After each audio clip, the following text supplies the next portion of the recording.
हवाई जहाज यात्रियों को लेकर करीब 40,000 फीट की ऊंचाई पर उड़ते हैं।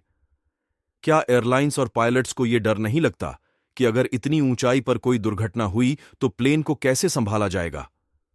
या इतनी ऊंचाई पर उड़ान भरने से प्लेन को कुछ मदद मिलती है? क्या इससे प्लेन की स्पीड और माइलेज बढ़ जाता है? ऐसे ही कुछ सवालों के जवाब दे रहे हैं हम। लंबी दूरी बहुत कम समय में तय करनी हो तो आर्थिक तौर पर मजबूत लोग फ्लाइट्स पकड़ लेते हैं। पैसेंजर फ्लाइट्स 10 या 20,000 फीट की ऊंचाई पर नहीं बल्कि 40,000 फीट या इससे कुछ ज्यादा एल्टीट्यूड पर उड़ान भरते हैं। अक्सर जब बहुत ऊंचाई पर फ्लाइट्स में कोई गड़बड़ी या दुर्घटना होती है तो नतीजे काफी भयावह होते हैं। इसके बाद भी हवाई जहाज को कम ऊंचाई पर क्यों नहीं उड़ाया जाता है?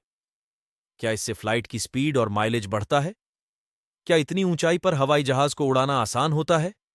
फ्लाइट्स को बहुत ज्यादा ऊंचाई पर उड़ाने के कई कारण होते हैं। एक कारण तो यही है कि कम ऊंचाई पर हवाई जहाज को काफी घने एयर मॉलिक्यूल्स के बीच उड़ान भरनी होती है। वहीं बहुत ज्यादा ऊंचाई पर हवा पतली हो जाती है और एयर्स मॉलिक्यूल्स करीब करीब ना के बराबर ही होते हैं। इससे एक तो हवाई जहाज को पूरी क्षमता के साथ उड़ाने में आसानी होती है, वहीं किसी तरह की रुकावट नहीं होने के कारण प्लेन का माइलेज भी बढ़ जाता है। हवा में बेशक सड़क की तरह कार, बाइक और दूसरे वाहनों का डर नहीं होता है, लेकिन अगर हवाई जहाज कम ऊंचाई पर उड़ता है तो पक्षियों के उससे टकराने का खतरा बना रहता है। पक्षियों के टकराने से कई बार हवाई जहाज की आपातकालीन लैंडिंग करने के मामले सामने आ चुके हैं। वहीं पक्षी 40,000 फीट या इससे ज्यादा की ऊंचाई पर नहीं उड़ पाते हैं। ऐसे में बहुत ऊंचाई पर उड़ना प्लेन के लिए कम ऊंचाई के मुकाबले ज्यादा सुरक्षित होता है।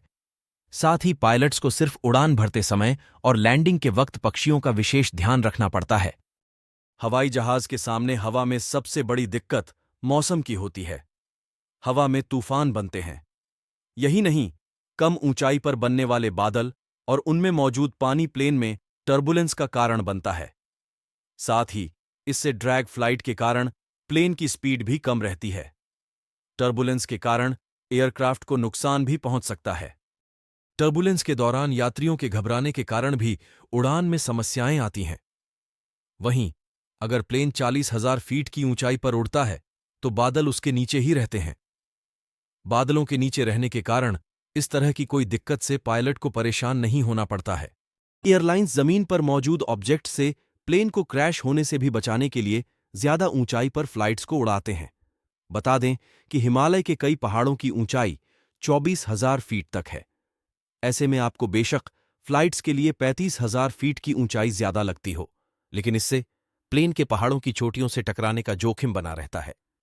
पायलट्स हवाई जहाज को इतनी ऊंचाई पर उड़ाना चाहते हैं जिससे प्लेन में कोई खराबी आने पर वे बिना क्रैशिंग की चिंता किए आसानी से पर्याप्त और जरूरी दूरी तक ले जा सकें। इसके लिए भी हवाई जहाज का ज्यादा ऊंचाई पर उड़ना जरूरी है।